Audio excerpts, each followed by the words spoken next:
Esimese päeva osas siis lihtsalt põhilised märksõnad kokkuvõtvalt, et mida te siis saaksite kaasa võtta nendesse töötubadesse. Kõigepealt Aini ettekanne Siseministeeriumist valdkondade ülesest ennetusest. Et ma saan aru, et on teemapakett on viidamas aprillis sotsiaalministri, siseministri, justiitsministri, kultuuriministri, haridusministri lauale, et saada veidi laiem selline toetus ja kinnitus kogu sellele valdkondade ülese turvalisuse kontseptsioonile ja kui sealt on see aktsept nagu tulnud ära, siis loodetavasti läheb selgemaks ka kogu need teemad, mis on tõstetatud. Sealhulgas, mis eriti kõlama jäi, oli see, et rahastamine soovitakse selles osas saada nagu selgemaid piire ja loodetavasti ka natukene suuremat rahanumbrit kogu sellesse ennetuse valdkonda.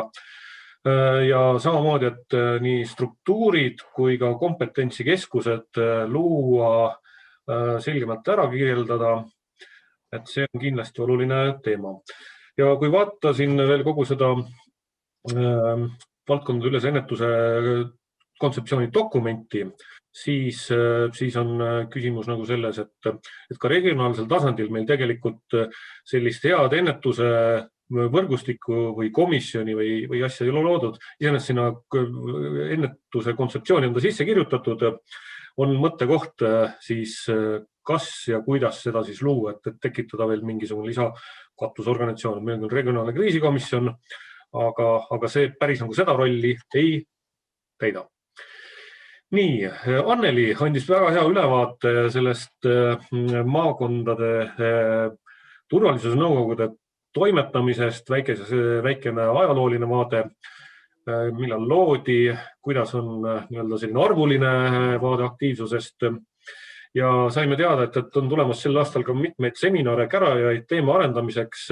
Kindlasti on kõigil võimalus seal osaleda, toimetada ja mis jäi kõlama oli ka see, et 2021 ongi sellel teemal nagu selline enesesse vaatamise aeg ja jällegi mõttetöö aeg, selguse leidmine, et sellega me siis saame ka ühiselt toimetada. Ja mis Anneli ettekandest veel jäi kõlama, on just see, et on ootus ka, et omavalitsuse tasandil tekiks selline selgem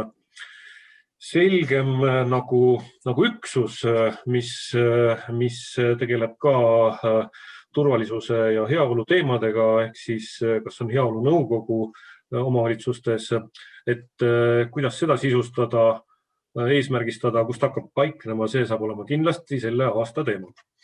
Nii, Raivo Küüdi ettekanne vabatahtlike võrgustikest, väga huvitav teema, hea ülevaade. Me saatsime kõigile teematubade juhtidele ka selle Raivo ettekande tutvumiseks ja sellega siis, et saate seda võimalusel veel sirvida, aga igal juhul mina saan öelda, Kodukant, vaatasin järgi Kodukandi jaanuaris toimunud veebiseminari, kus otsiti ka selliseid lahendusi, kuidas kogukonda kaasata ja kuidas peaks toimuma koostöö kohalike omavalitsustega. Et väga kihvtid inimesed, väga kihvtid mõtted, säde inimesed, et mina näen, et Kodukandil on nii suur potentsiaal, et siin tuleb ainult leida see rakendus, info, ütleme veel arendada seda koostöövõrgustik ja potentsiaal on ülikõva. Sama mõtleks Punase Risti kohta, et Punane Rist on läbi tegemas neid struktuurseid muudatusi, on arendamas oma regionaalseid struktuure, juhtimisvõrgustikku, korrastavad liikmeskonda ja sama siin, et tugev potentsiaal, väike selline roll regionaalsel tasandile ka koordineerimissüsteemil, et mina jälle näen, et suur abimees ja kõva potentsiaaliga üksus. Samamoodi on ka praegu hetkel on täpsustamine veel ka Päästeliidu roll vabatahtluse poole peal, et kuidas Päästeliit paikneb kogu selles vabatahtlike võrgustikus, et ka see teema tuleb kindlasti veel eraldi arutusele. Nii, edasi Margo vaated, et ta rääkis natuke COVID vaatest ja sellest ka, et maakondlik koostööformaat, et see on mitmel puhul on nagu toiminud, kogu see infovahetus on ka maakondlikul tasandil kenasti käima läinud. Samamoodi ka seda, et mitmed tegevused on turvalisuse nõukogude formaadis nagu olnud sellised väga ägedad projektid. Kas või ütleme, mis ma ise tooksin esile, Kagutormi seminar, mis oli Võrumaal korraldatud ja ausalt müts maha, ise ei oskaks ka paremini teha, et väga, väga kihvt kokkuvõte ja nii edasi. Ja samamoodi oli ka Viljandimaa kriisikalendrite projekt, kui lihtsalt tuua mingeid üksikuid näiteid, mis lõunas on tehtud, et kihvtid asjad.